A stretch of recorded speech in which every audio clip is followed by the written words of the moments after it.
Hello everyone, good morning. আজ আমার mini ব্লগের ডে 2 আর আজ ছিল আমার স্টুডেন্টদের ফাইনাল এক্সাম। আর এখানে কিন্তু মডেলদের যে টাইমটা দেওয়া ছিল সেই টাইম মতনই কিন্তু ওরা চলে এসেছিলো। মেকআপ আর্টিস্টটা কিন্তু একটু লেট করে এসেছিলো, তো যাই হোক ওরা কিন্তু এসে মেকআপটা স্টার্ট করে দেয়। এখানে কিন্তু দুটো মেকআপ আর্টিস্ট খুব তাড়াতাড়ি চলে গেছিলো, কারণ ওর মার খুবই শরীর খারাপ ছিল, যার জন্য আমি আর আটকাইনি।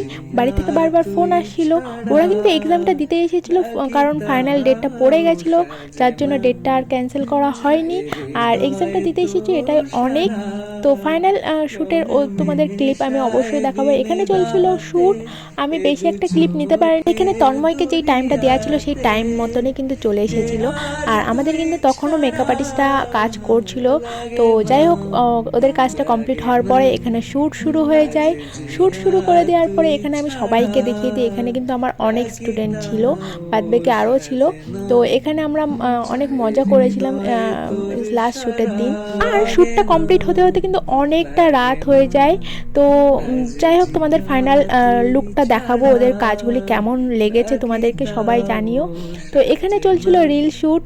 তো এখানে তন্ময় করে দিচ্ছিল আমার রিল শ্যুটটা, আমি আর কিছু করিনি। আমি এখানে বিহাইন্ড দ্য সিন শ্যুট করছি। তো ফাইনাল শ্যুটের লুকগুলি তোমরা অবশ্যই জানিও কেমন করেছি স্টুডেন্টদের কাজগুলি। আর তোমরা যারা আমার নেক্সট ব্যাচে জয়েন করবে ভাবছো, আমাদের কিন্তু নেক্সট ব্যাচ অলরেডি শুরু হয়ে গেছে।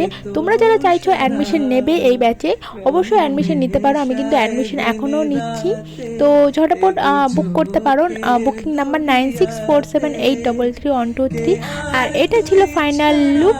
তোমরা দেখে অবশ্যই জানিও ওদের কাজগুলি কেমন লেগেছে। আমার তো খুবই ভালো লেগেছে, সবাই খুব ভালো কাজ করেছে আর সবাই খুব মন দিয়ে কাজ করেছে। মেন কথাটা এটাই, খুবই মন দিয়ে কাজ করেছে, প্রত্যেকটা লুকই সুন্দর এসেছে। আমার কাছে তো পার্সোনালি খুব ভালো লেগেছে। তোমাদের কাছে কেমন লেগেছে অবশ্যই কিন্তু জানিও। তোমরা চাইলে আমার স্টুডেন্টদের কাজগুলি পছন্দ হলে ওদের কাজগুলি দেখে বুকিং করতে পারো, ওরা সত্যিই খুব ভালো কাজ করেছে। আর এখানে কিন্তু একজনকে দেখতে পাচ্ছ যে মডেল না, কারণ একটা মডেল ক্যান্সেল করেছিল দিনের দিন। 10টার সময় ফোন করে বলে সে আসতে পারবে না। তারপর আমি কোনো মডেলই খুঁজে পাই না ওই টাইমে। দিনের দিন আমি মডেল খুঁজতে গেলে একটু চাপের পড়ে যাই, তারপর স্টুডেন্টের উপর অনেক প্রেশার থাকে, যার কারণে আমি কোনো একটা স্টুডেন্টকে ডেকে নিই। তোমাদের কাছে একটাই রিকোয়েস্ট, তোমরা কেউ এরকম করো না প্লিজ। স্টুডেন্টের উপর অনেক প্রেশার পড়ে যায়। হ্যাঁ, স্টুডেন্টের কাজগুলি কেমন লাগলো সেটা কিন্তু জানিও। ভিডিওটি শেষ করবো, বাই বাই।